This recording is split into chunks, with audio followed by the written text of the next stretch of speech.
The Pittsburgh Steelers are 6-8, led by backup quarterback Mitch Trubisky, who finished the day with decently impressive statistical numbers, I'd say. The question now is, how do the Steelers approach Week 16? Do you look at this and say Kenny Pickett is automatically the starter? Do you look at this and say it depends on when he's cleared from concussion protocol? Or do you look at this and say maybe there's some quarterback controversy? Let's dive into it.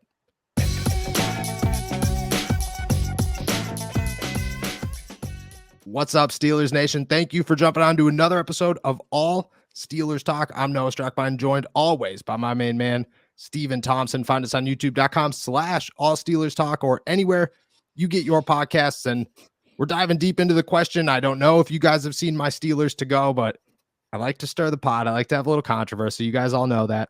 The question right now, I think heading into Week 16, the Pittsburgh Steelers and their quarterback. Kenny Pickett did not play in Week 15. Mitch Trubisky comes in here after competing with Mason Rudolph all week long, has a pretty impressive day, finishes the day with a rushing touchdown. I believe only 5 incompletions. Not bad, 179 yards. The question now is, at least the question I have, do you walk into this week with a little bit of a question mark at quarterback, we'll call it, or is it nope, doesn't matter, no matter when Kenny is cleared, he is the starter against the Raiders? Well, I certainly think you have a more open mind going into this week about Mitch Trubisky. It's not like damn, we gotta start Mitch Trubisky this week if Kenny's not ready to go. You know, you're a little less uneasy, but Kenny's still the guy. Kenny's going to be the guy as long as he's healthy, as long as he's cleared. And your Steelers to go talks about this a little bit, but the timing does matter of when Kenny can come back and what his preparation is going to look like, what his work is going to look like this week. I mean, your season still isn't over. You're still competing for a spot in the playoffs theoretically. So you've got to there. It's all still about kind of competition and being competitive. And Kenny's health does play a bigger role in that. You know, it's not just, we'll throw him in there for the sake of getting him reps. You've got to think about kind of the bigger picture now still. Is there a cutoff? So my big thing is he's a rookie. Rookies usually have to practice at least once, but he's a quarterback. He hasn't taken reps with the first team in a week now. If he comes in, the Steelers are on a shorter week, so they'll go Tomlin Tuesday on Monday, practice Tuesday, Wednesday, Thursday, walk through Friday. If you come into the week and Kenny still isn't cleared, then you start practice and Kenny remains uncleared. He doesn't get cleared until maybe Thursday, or Wednesday, maybe Thursday. Is there a day where you have to cut that off and say, okay, at this point, Mitch is the starter? Or is it just like, as long as Kenny is cleared by Saturday, he's going to play? I'm tempted to say he needs not a full week, I guess, but close to a full week to be fully ready. I just wouldn't feel comfortable throwing him in, especially if he gets cleared last minute. There's a lot of preparation that has to go into playing an NFL football game, and I just wouldn't feel comfortable if I was the Steelers throwing Kenny into that kind of situation. That's what I'm saying. Like, my argument is Mitch has kind of proven, I think Mitch answered the call today, like 179 yards, rush for a touchdown. This was the game where all season long, every game, no matter what it was, whether it was New Orleans, Atlanta, didn't matter. It always kind of felt like, okay, maybe the Steelers might lose this. You texted me at halftime or like maybe the third quarter, and you were like, you just jinxed the game because I said that they were going to win. But the whole time, it just felt like the Steelers were going to win this game. Like, no questions asked from start to finish. It felt like a Pittsburgh Steelers are in control type of game. But I don't think that was Mitch Trubisky. I think that was just the team as a whole finally clicking and saying, okay, everything that was supposed to work worked. This is how good we can be. If it does all work, why do you need a quarterback? Like, it doesn't matter who's at quarterback as long as they don't lose the football game.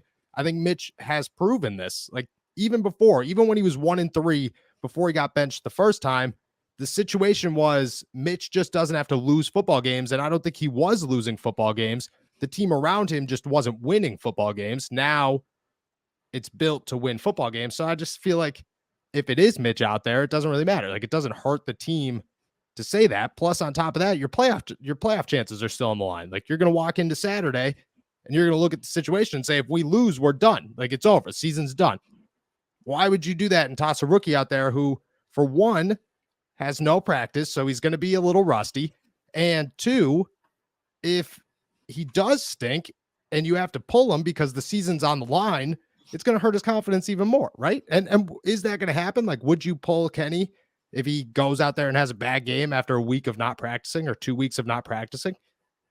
Oh, no, I don't think so. I think as long as Kenny's healthy, he's got to be out there. Like, I think if if you feel comfortable enough to play him and start him from the jump, like I don't think that's something they'd even consider, let alone do. I don't think. If he's out there at all, like, you're not pulling him at all. Like, say he goes out there, throws 2 interceptions, you could tell he's real rusty. You're just letting him rock. No, I think you have to. On the line. Yeah, I think so. I mean, I don't know. It, like you said, does the quarter you just said? I mean, the quarterback situation, like who's under center, doesn't really matter a whole lot as long as that guy is not throwing interceptions. But what if he is? What if he's the guy losing the game? Like, what if it's clear? You know what I mean? I'm not saying like, okay, it's like 1 turnover. Like, it's not a Mitch Trubisky short leash. But if it's the other way around and you're walking into the second half, you're down 10 points. The Steelers have put 3 points on the board. The game's very much in reach. Playoffs are in reach. Kenny is clearly not 100% ready for this game. You pull him. Well, I think you would know that beforehand. I think that's how I kind of approach it. You would know if Kenny's not ready for this game long before he throws 2 interceptions. I'm pretty sure. You would watch him practice and you would know how rusty he is.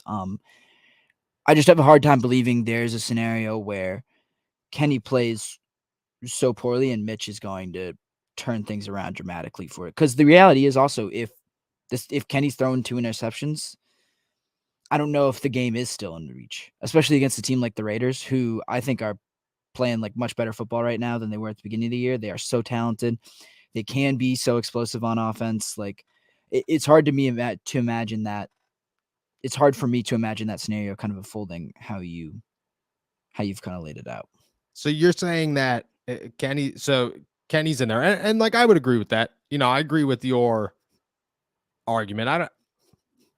I don't know. I'd say it'd be situational. Maybe I don't think the same as Mike Tomlin, because me and Mike Tomlin do not think the same. We're very different ends of a dramatic scale. If it was me, I'd be pulling him at halftime. If you are the problem, you're getting benched. Season's on the line. That's how you have to look at it. But I do think Mike Tomlin is a little bit more stubborn than that, and stubborn in a good way, not in a bad way. But I do agree with you that I think he might just say, screw it, you're on the line. So I think that goes full circle back to the original question of, you know, how ready does he have to be? Like, what is the timeline? What is your expectation of how quickly a rookie who's only have, you know, what's he at, 7 starts at this point under his belt, how quickly does he have to come back from a week's worth of missed work to adapt and get ready for a primetime game on Christmas Eve, playoffs on the line, can't screw it up type of game? I'm pretty inclined to, you know, I know he said he doesn't maybe doesn't need a full week, but you say Wednesday, I'm pretty sure. I think you told me Wednesday. I don't want to make your point for you, but Wednesday, you think? I'm thinking Wednesday. I think the cutoff's Wednesday. I think even earlier than that. Like, I think Tuesday. I mean, you know, one day is one day, but I feel like even early, he's going to need even more time than that to really get his legs back under him, get those rusty mistakes out of him before he can start to build some confidence back and then be really back in the swing of things by the time Saturday comes around. So you're going Tuesday. If he misses Tuesday, he's got to practice Wednesday, or he's got to practice Tuesday.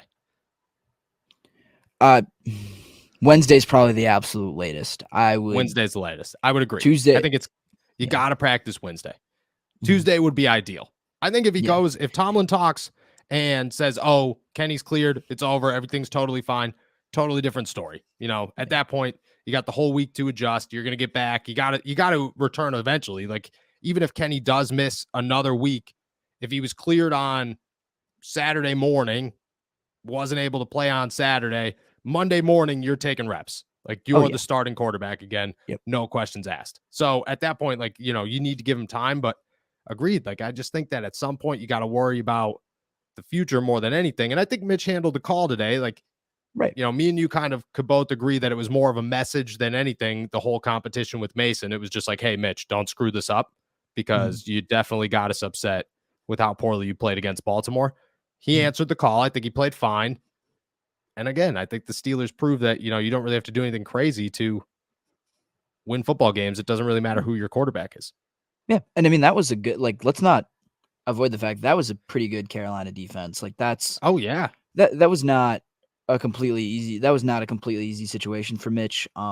He was mostly a game manager, but then towards the end of the game, he made those like nice throws on third down to Deontay to like keep the drive alive, waste some more clock. Like, Yep. there were moments where Mitch didn't just not lose you the game, but where he was a contributing factor to that win and a real positive force. So I think you can also enter this week without a whole lot of panic.